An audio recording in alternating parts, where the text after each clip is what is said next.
I'm your host, welcome to 23. Joining me for Wishful Thinking, Chapter 14. Think again!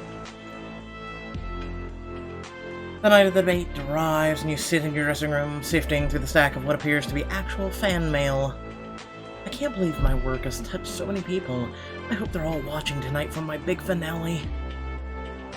I never miss your show, Miss Lambert, and tonight will be no exception. I never know what to expect, but I always learn. Flip to the next card and realize it's from your dad. My baby girl is all grown up now, and I've never been more proud. So go get 'em, pumpkin! You have what it takes. You stare down at the card for a long time when a knock at the door startles you, and you wipe the corner of your eye as the door opens and several people enter. Ooh, this place is packed. How are you feeling? Have you puked yet? Haha, very funny. Is everyone prepared? Jamie, do you have your laptop and all the evidence I sent you to upload? Yep. All I have to do is cast your main screen and start scrolling. Great. And Anna, you'll be in the audience with a microphone, gathering testimonies from Oak Hill's residents that we invited.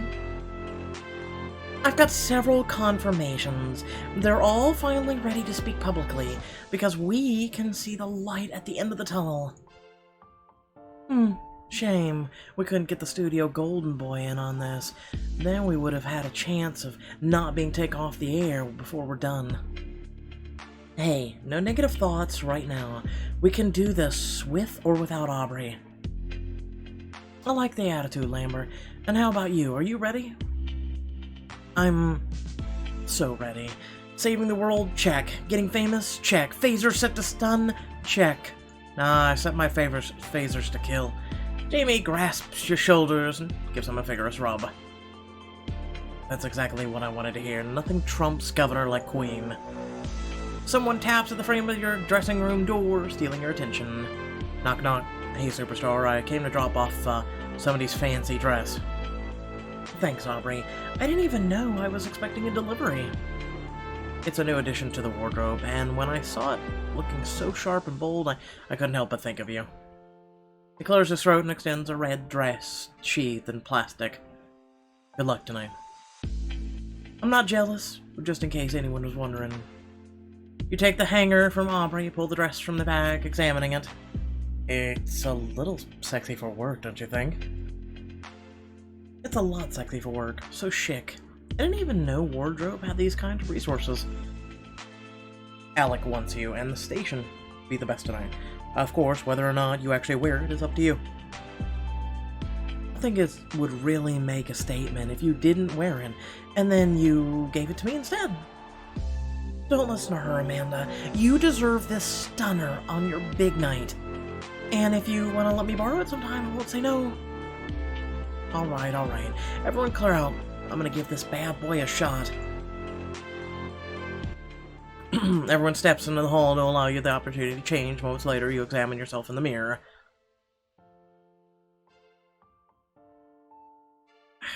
I don't get it.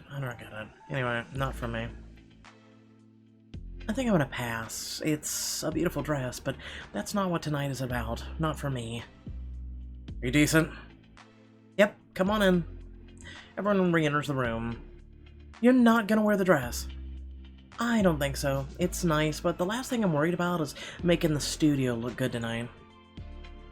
Excellent point. If you're not gonna take it, then should I? We can always raid wardrobe after the dust settles and see if it's there. Are we ready to do this, everybody? As ready as I'll ever be. Let's move. You step towards the dressing room door when Aubrey touches your arm and nods for you to stay. Could we actually have a moment alone before you go? Of course, I'll be right out, guys. Excuse us. Ella nods and closes the door behind her, giving you and Aubrey some privacy. I just want to say that no matter what happens out there tonight, I want only the best for you. Aubrey takes your hands into his. Even if I can't join you directly, I support you, and I'm sorry I can't do more.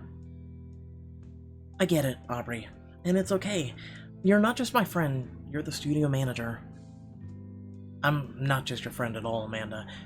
I really care about you. Aubrey's eyes become dark and serious as he lets go of your hand and brushes fingertips along your cheek. Oh, Aubrey. I understand and forgive you. I know this isn't personal, and you'd stand up with me if you could. Then why do I feel so bad? Wrap your arms around Aubrey and give him a gentle hug, sighing. You'll find your way, Aubrey. You're a good man in a hard situation. Thank you for understanding. You ready to get out there and do this disaster? I am now. Taking a deep breath, you step through the dressing room door, ready to tackle the debate. Don't get me wrong, I understand his position. You enter the inner auditorium and circulate the crowd, mingling and locating Jamie and Anna to make sure they're in position. Hey, superstar, are you ready? It's gonna be a big night, but I think I'm prepared. How about you? Oh, it's just another day in the all life. I've got 2 freaking ulcers, but other than that, I'm good. Hey, Charlie, over here! Charlie nods and waves from his podium. Look at Merryweather over there. Thinking she's so great with her stupid Princeton pedigree. She looks fine to me. Don't be fooled. She's basically obsessed with the education and environment. So annoying. Oh, Tony signaling. We're about to go live. Good luck! Take your place at the moderator's table and settle. Thanks so much for joining us tonight, everyone. I'm Amanda Lambert, coming to you live at Northbridge News with your Goober Naturel debate. So happy to be here. Shut up, no one asked you. It's a delight to meet you, Miss Lambert. I'm a big fan of your show. I appreciate that. Now, as you know, we will begin with a series of questions for both candidates. Candidates?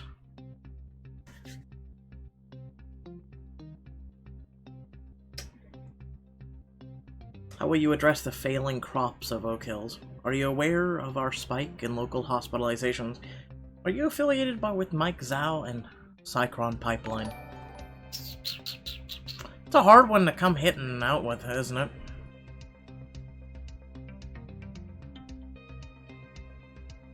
I'm gonna go with the middle. I'm gonna hit him hard here in a minute. Doctors in Northbridge are overwhelmed by patients from outlying areas who seem to have been poisoned. As you all know, I've launched a very successful program for my employees' medical care, and I'm happy to help fund North... That wasn't the question, Mr. Carmichael. We're not discussing funding, we're discussing knowledge of these poisonings. So, did you know? I had no idea. This must be a very recent development. It's obvious to me that we need to assess and rectify this public health crisis. A poisoned citizenry is unacceptable. That, having been said, I wasn't aware either. You're both shit politicians. Strangely, local news stations have not been covering this development, which likely contributed to the public ignorance. What? Why is that? Ladies, we're getting off topic. This is about hospitals, not the media. The file taken from Alec's office by Ellen fills the Northbridge news screen, and the audience murmurs as they read. I'm not surprised that Mr. Carmichael doesn't want us to discuss the media. He doesn't want Northbridge News discussing a lot of things. Candidates? Okay, so I'm guessing we can do all 3. The environmental devastation of that town is certainly an issue relevant to whoever becomes governor of the state. Why have I never heard about this? The area's farmers have been bribed and threatened, and local media outlets intentionally ignore this monumental story. Of course I knew about this, and if elected, I will do my part to finance all the counties of the state. In my research of the area, I learned that you've already been financing the area, Mr. Carmichael, under the table. Wouldn't it be more effective to launch a full-scale investigation and determine the cause of the devastation? Oh, I'm not sure if it isn't completely a natural phenomenon. Sometimes soil is just bad. No. There has never been soil in the whole entire world that's just bad. You grin as Jamie triggers the Northbridge news screen to suddenly flood with your laboratory results of the Morgenstern soil. I actually analyzed a sample here, and it seems like the soil was poisoned with significant deposits of oil. Candidates, are you affiliated with Mike Zhao and his Cycron pipeline? Due to the risk of compromised integrities, it's vital to our community that our leaders have no personal stake in the private companies. I'm personally shocked and disappointed that you'd even have to ask. If elected governor, I'll work purely in the public sector. This question is very assumptive and unfair. Like Zhao is a childhood friend of mine. I can't control that. And would you be willing to prove your loyalty to the community by stepping down from your silent partnership with Cycron? He's a partner there. Eternal documents Helen dug out of the Carmichael Investments trash filled the screen for everyone to see. I don't believe that this creates a clear conflict of interest. I barely even show up to those board meetings. But you're still on the board. So you won't relinquish your chair? I suppose I have no choice. I'd also like to mention that those private files you're showing and my legal team will be contacting you. Great. I hope they're not too swamped in the indictments and subpoenas. Remember to reach out to me. Miss Lambert, these questions are incoherent and biased. What's the discussion of tax policy? What about the unemployment? That's a good point. Let's take some thoughts on unemployment from the audience. Miss Koshi. Anna waves from deep in the audience, holding a microphone in her other hand. Hello everyone, I'm Anna Koshi, recently unemployed after resigning from my post at Charlie Carmichael's campaign manager.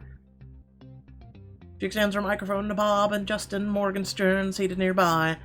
Gentlemen, do you have any thoughts on your job market you'd like to share?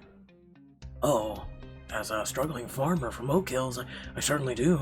The busted pipeline wrecked my soil, and I'm about to be unemployed. How will the future governor protect my livelihood and fix a dang pipe? Considering how many of us are in the hospital with high medical bills to pay, we definitely need some help, stat. Thank you, gentlemen, for bravely coming forward about your struggle. Now, do you believe the negligence of your community leaders is intentional? Oh, also, don't listen to these actors paid by Meriwether Northbridge. The tragedy of Oak Hills is incidental and she's sensationalizing it. Alec, can't you do anything to stop the madness? I'm on it. Alec thunders toward you, closing in, and you dodge into the crowd, still clutching your corded mic. Alec, look, there's your ex-wife. I can double Charlie's offer. Remember that you're on live TV. Look, there's your ex-wife. Alec whirls and scans the crowd. Sheila? Wait a minute, Sheila can't be here. She's living in Fiji with our dog sitter. Get back here! Aubrey strides to the crowd and blocks Alec, holding out his hand towards Alec's chest. Thank God. Where the hell have you been? Take her mic. She's gone totally AWOL. I can't do that, Mr. Burdock. Northbridge deserves to hear the truth. Aubrey, I knew you wouldn't let me down. That's how it's gonna be. Fine. Alec throws a sudden punch, rocking Aubrey's head to the side. Dazed, but still standing firm, Aubrey works his jaw and scoffs. Disappointed, but not surprised. Meanwhile, Alec marches to an outlet and violently pulls your mic's cable from its power source. Aubrey tackles him to the ground, but it's too late. A jolt of electricity travels up your hands and courses through your body. Oh, let me guess, we're getting our mind-reading powers back. Ah! Amanda, oh my god. You shake your ringing head as Anna advances towards you, leaning down to help you, and up in the distance, Aubrey restrains a flailing Alec. Are you okay to keep going? I think so. I feel okay. You stagger slightly to the side, a little dizzy, and Anna catches your elbow to steady you. For a moment, you're not sure you can go on. Then her whispering thoughts travel through your mind. You've got this, Amanda. I believe in you. I'm so glad she's okay. She already sacrificed so much to help us all, to save the entire state. Come on, Amanda. She won't pull the trigger on her own station. I know she won't. She's too weak to continue anyway. You take a deep breath, stand up straight again. I'm okay to keep going, Anna. Can I see your mic for a second?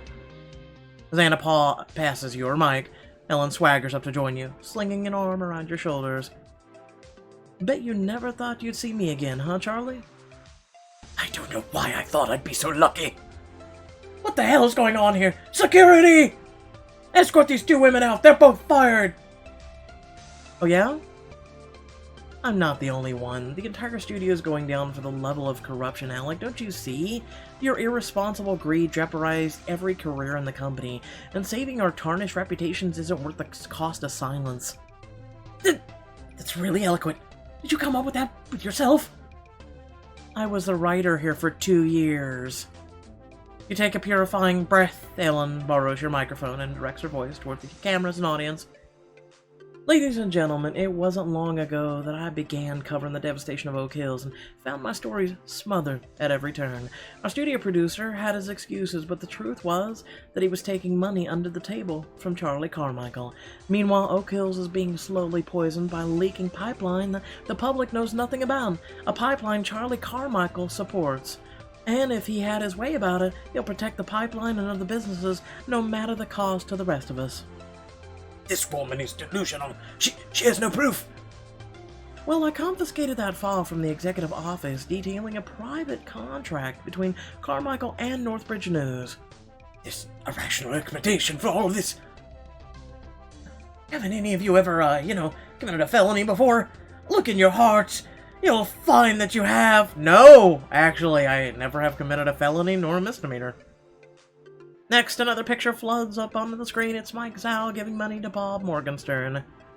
I was also the one who procured that picture you see up on the screen. That's Mike Zhao, CEO of Cycron and shell company Oasis Unlimited, bribing a farmer from Oak Hills. I was bribed too. When my father, Harry Lambert, was hospitalized earlier this year, Charlie Carmichael paid for it. Glance up and see that your dad's medical bills and payments with the account numbers redacted are now on the screen. And in exchange, I would only report positive details about him and his campaign. This is outrageous. Those documents are forgeries and the pictures are doctored and witnesses are paid actors. What the hell is Alec? Thank you so much for tuning in, ladies and gentlemen. I hope I've given you a lot to think about before you go into that booth. On blast, Charlie and Alec are busted on national TV. The auditorium buzzes with excitement and applause. Very softly, you can hear the sound of a siren approaching. Wee-oo, wee-oo, wee-oo. Later, you watch in a daze as police officers clasp Carmichael's hands behind his back and read him his rights. You're under arrest for bribery, racketeering, conspiracy, obstruction of justice, failure to report discharges of a toxic substance. Okay, you're supposed to be a cop. You're not a detective, and you're also not the DA. Moving on! I can't believe it's really happening. We did it. We sure did, girl. Don't look so surprised.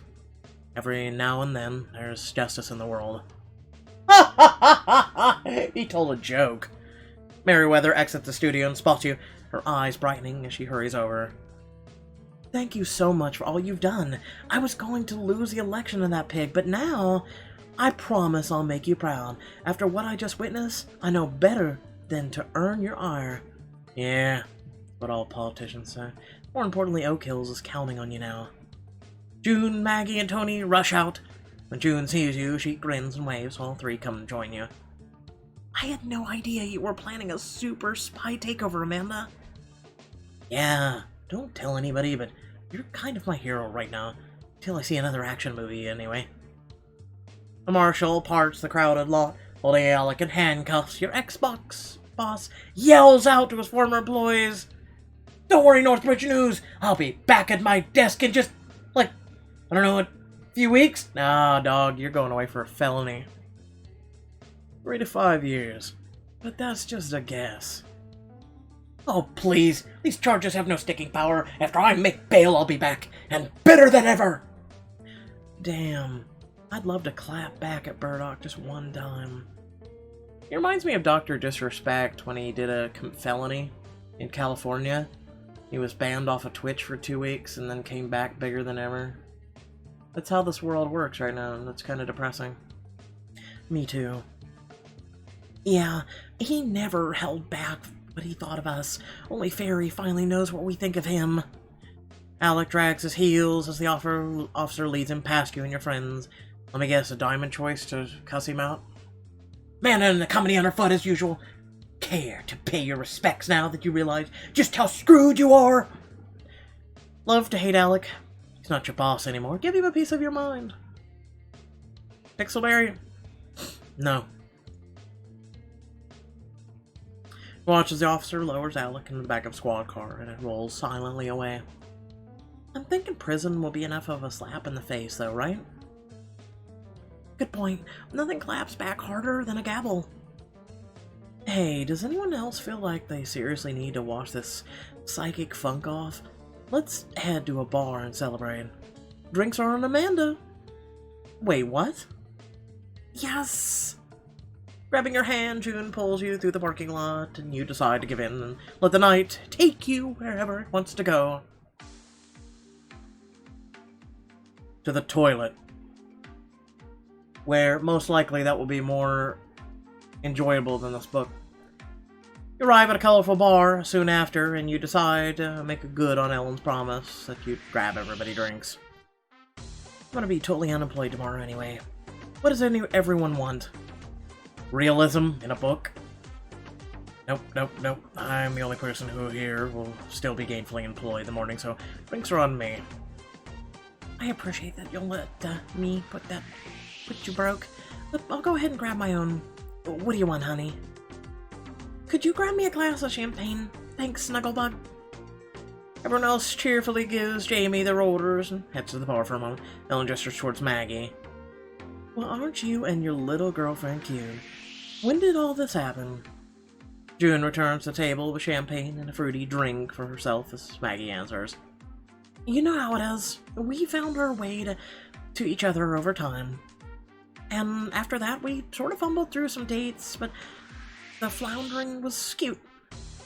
I did not flounder. You shut up. You shut up!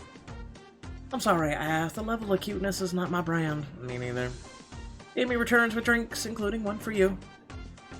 Thank you. Shall we toast? Cheers to our teamwork, new friendship, the resilience and bravery of Oak Hills, my sick reporting skills, y'all!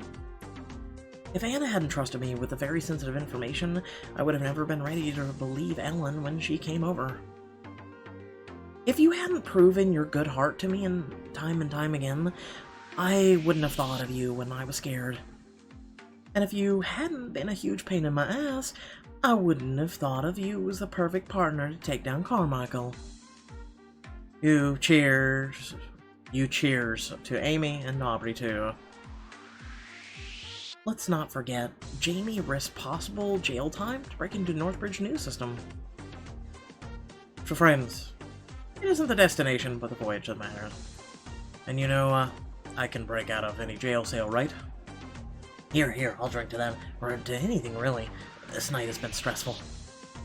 And hey, big props to Aubrey for jumping in at the last minute and rescuing me from the Fury. That was Alec.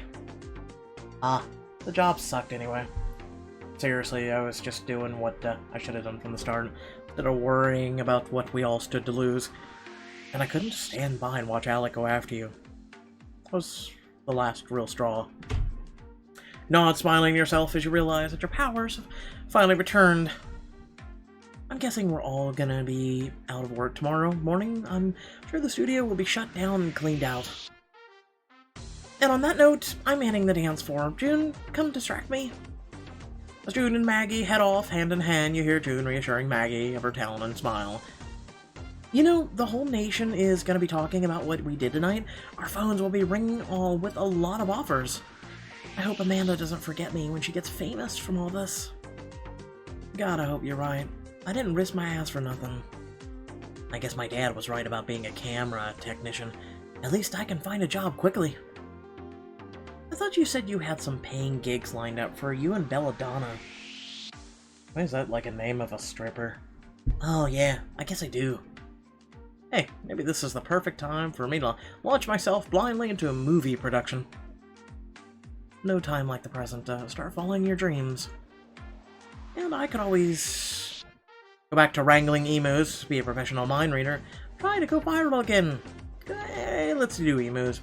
Clearly I have a talent for it, and the world needs more nature shows. I'd pay to be your cameraman again. You and the emus were of one mind.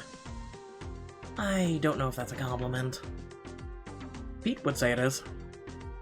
Whatever you end up doing, or definitely not doing, I've got your back. My rainy day savings are yours. Oh, thank you, Jamie. That's so generous. I can't count how many times you've been there for me. All I want to do is pay you back. June and Maggie return from the dance floor, both beaming. Ellen sits up a little straighter and fixes her gaze across the room. Hold up, y'all. I see a fine woman. Give me a little wave from the bar. Be right back. I'm gonna go grab another drink. Does anyone need a refresher while I'm up there? Anna's eyes linger on you meaningfully, and you suspect that she's really asking only you. I'm good, but thank you. Same. I'm gonna go step outside for a minute. I think I might be hitting the wall. You studio people really know how to party. He leans closer and whispers in your ear, "You're welcome to join me if you get a chance to break away from your adoring fans." Amy steps out of the club to take his breather, and you watch him go. I'm gonna go see if the DJ has any 60s soul music. I know it's a long shot, but I have to try. If the gods of music smile on us, can I get a dance before the night is through? If the DJ plays 60s souls in the club right now, I'll fall off my stool in shock and dance with you. Aubrey walks away. June raises an eyebrow at you.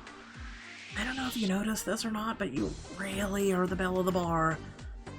Really? Me? I must be more charismatic after saving the day, I guess. Okay, forgive me for prying, but are you thinking about, going home with anyone? None of your business, June. Thank you. And I mind you to stay the f out of my personal life. Hey, Pixelberry. Psst. Where's the no one button? He has nice curves, though. Give me I like me. Hunka man. So I like how June and Maggie are a thing, and Ellen's into women as well, but she's not a thing. What? You know, vengeful, mindful, makeup, bout chicka wow wow. No one. I'm really happy just being with my friends tonight. And returns with a refreshed drink as Jamie settles back at the butt table. Aubrey arrives a moment later. No soul for me. Out of context. That's very amusing, Aubrey. You all laugh together, and for hours afterward, you chat with your friends and dance the night away. Days pass, and just as Anna predicted, your phone rings frequently with offers for new work. You have several interviews set up for the coming month. Your dad sits on the couch alongside Jamie, rewatching your viral gubernatorial debate for the 7th time. Come on, Dad, let me pry you off the couch for some lunch. Can I bring you a salad, sandwich, both? Oh, here comes the part where she dodges into the crowd. My little girl, taking down the system. I'd, just bring both, Amanda. You know he'll eat them. Smiling, you stand at from the couch and make your way towards the kitchen. Are you gonna go to the kitchen? Or are you getting snacks? Have I been a good boy? Jinx lifts her head from where she's curled on the couch. Bring me back a pate of fish, would you? Just swamped right now. Knock at the door rings you from the kitchen, and you glance through the peephole to see Ellen Thompson. You hurry to unlatch the door and open it. Hey, Ellen. I was just hosting yet another viewing party for our glorious debate. Oh, Ellen Thompson. Hold on, I've got to get an autograph. Everybody does. How are you doing, Amanda? Found a new job yet? Just some interviews lined up. Why do you ask? Mischievous smile spreads over Ellen's lips. Because I'm about to make you an offer you can't refuse. How'd you like to be a co-star on the Ellen and Amanda show? Don't you mean the Amanda and Ellen show? Details, darling. This is gonna be fun. Invite Ellen inside, ready to plan the greatest TV show!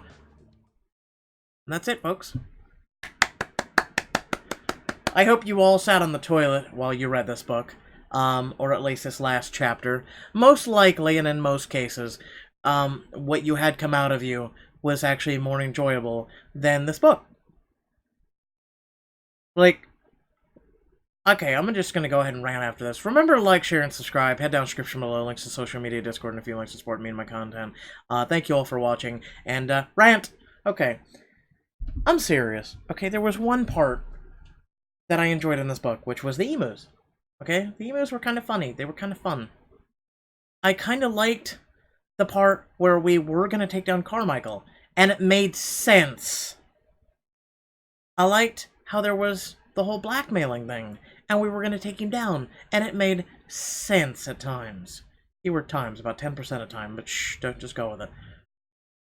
This book had moments that if you took all the good moments and you pasted them together, you could get, honestly, about 5 chapters out of this book that were decent.